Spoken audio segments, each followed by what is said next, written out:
السلام علیکم ورحمۃ اللہ وبرکاتہ۔ دوستوں میرے سب خیریت سے ہوں گے۔ یہ ویڈیو ان دوستوں کے لیے ہے جو افغانستان کے راستے سعودی عرب جانا چاہتے ہیں۔ یہ ویڈیو آپ پورا دیکھ لیں۔ میں آپ کو اس وقت میں پاکستان میں آپ دوستوں کو طریقہ کار بتاتا ہوں۔ دوستوں آپ کو پتہ ہوگا کہ کورونا وائرس کی وجہ سے کوئی بھی دوست ڈائریکٹ پاکستان سے سعودی عرب نہیں جا سکتا۔ کوئی مالدیپ کے ذریعے جا رہے ہیں اور کوئی جوردن کو تو فی الحال انہوں نے پاکستان کو بھی ریڈ لسٹ میں ڈال دیا ہے، لیکن اب یہ افغانستان کے راستے آپ کس طرح جا سکتے ہیں، میں نے خود آج پاسپورٹ جمع کیا ہے۔ میں آپ لوگوں کو طریقہ کار بتاتا ہوں، کیونکہ وہ لوگ کام بہت کم کرتے ہیں۔ تو آپ لوگ کس طریقے سے ویزا کے لیے اپلائی کریں گے، ان کے لیے کیا چاہیے۔ دوستوں ان کے کوئی بھی فیس نہیں ہے، لیکن ایک فارم کا فیس ہے 250 روپیہ ہے۔ ان کے ویزے کا فیس ہے واللہ عالم ویزے کا فیس ہے، لیکن 250 روپیہ جو ہے نا وہ لیتے ہیں۔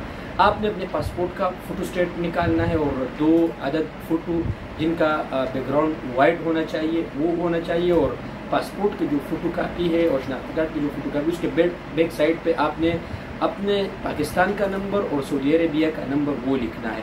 لیکن ایک بات کا خیال رکھنا چاہیے کہ اگر آپ کو ارجنٹ کام چاہیے تو آپ نے رات کو آنا ہے وہاں پر کینٹ ایریا میں، پشاور میں ان کا کونسل جنرل ہے، وہاں پر آپ نے انتظار کرنا ہے، پھر انٹری کرنا ہے، اور وہ لوگ صبح 9 بجے کے بعد کام شروع کرتے ہیں۔ پھر ان کا مرضی ہے کہ وہ کتنا کام کرتے ہیں، یہ واللہ عالم۔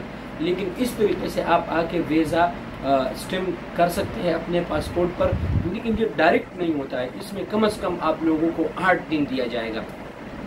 8 دن کے بعد جب آپ لوگوں کو مقرر تاریخ آئے گا انشاءاللہ، تو اس پر انشاءاللہ جب 8 تاریخ کو میں جاؤں گا، پھر انشاءاللہ جب ویزا اسٹیمپ ہو جائے گا تو پھر اس میں مزید آگے کا جو بلاگ ہوگا وہ انشاءاللہ میں آپ دوستوں کے ساتھ پھر شیئر کروں گا۔ اگر آپ دوستوں کا کوئی بھی سوال ہے تو آپ مجھے نیچے کمنٹ باکس میں بتا سکتے ہیں۔ شکریہ۔